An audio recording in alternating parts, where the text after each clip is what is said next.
Instead of using head pins to make earrings, you can make your own decorative spiral wire head pins. So let me show you how. This works really well for a plain bead. Thread it with 0.8mm wire or 20 gauge wire, and with the tips of your round nose pliers, create a little circle to begin with. Then pick up your flat nose pliers and create an open spiral. So gently curl the wire around, but like a snail shell, so like an open spiral. Leave a little gap between the bead and the spiral, and then just fold it over onto the surface of the bead and just squish it down.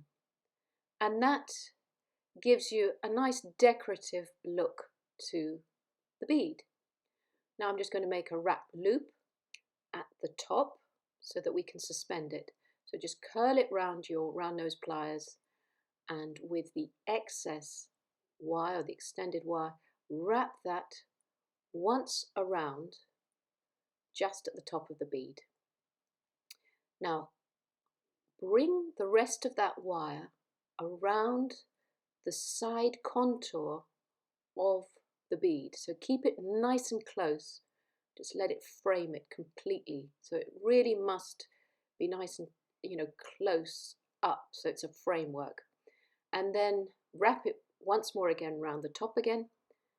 Leave a little extended wire there that you can create into a spiral, another decorative spiral, to hide that wire wrap at the top. So just make sure it's all tight and just make a little hook, squeeze that hook and curl that wire back in towards the top link and bring it right onto the link so that you're hiding any wrapped wires or messiness behind it. And then just make sure that they look the same.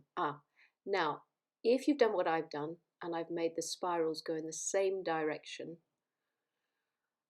you can just twist this spiral around. I mean, you don't have to do this, but it's quite nice then to have the spiral going in the opposite way when it's a pair of earrings. It just gives you that nice mirror image to your ear wires. Now let me show you a little trick I do to add a bead to my ready-made ear wire. So here's a ready-made fishhook ear wire. I gently unravel the last hook. The bead falls off, or you take off the bead, and then just straighten that extended wire out, and then you can thread on another little bead of your choice.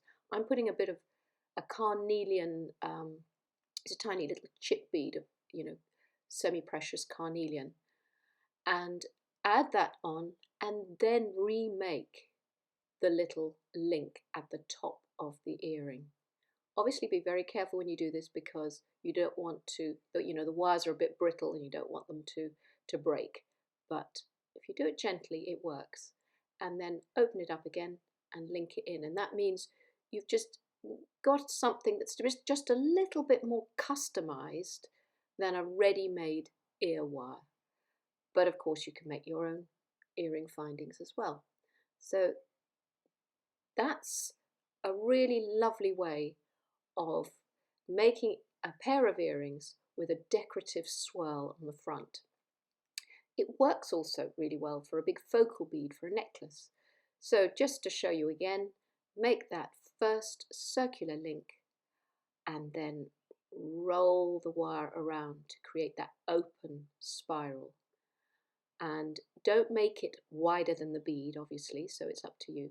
Now this time, because it's so much bigger, I am going to hammer just that spiral, not the extended wire. So only concentrate on the spiral that you have just made. That flattens it, spreads it, work hardens it, and it just gives it a completely different look. And then again, flip it over and push it onto the surface of the bead that you want as your sort of focal bead for your necklace. And now you just want to make the hook at the top. I'm not going to encircle or frame the wire this time. I'm just going to create a wrap loop, and just to make it a bit more decorative, I'm just going to wrap a little bit more wire than I normally would for a wrap loop, and just bring it around the top so it looks sort of nice and neat, like a little setting. And then you can either cut it off there or make another little spiral that will flatten on the back of your pendant. And this is really nice because it also means that if the pendant flips around while you're wearing it, there's another little detail. And always think that when you're making handmade jewelry, these extra little details really make the piece special, because, you know, if they were mass produced, they wouldn't bother. So there's another little detail. Just make sure that it's, you know, it's nice and solid, it's not going to go anywhere. And that just threaded with a chain or a cord will look really pretty as a simple little necklace. There is just something so pretty about spirals and wire. They just lend themselves to be spiraled. I've been showing it to you on quite sort of flat beads, and just to also prove that it works on any shape bead, here's a completely round bead, and again, so that you'll never forget it, we'll just curl the wire around and then just flip it over, and this time without any complication, no wrap loop or anything like that. When it's something smaller like this, just cut it off and make a link at the very, very top. And if you did 2 of those, you could easily just suspend those from ear wires, or put another little spiral shape in between, or an S-link in between. There's so many variations that you can do for yourself. So I hope that's given you inspiration to have a go at this very, very simple technique. An open spiral on a plain bead just gives you lots of opportunity to make lovely jewellery.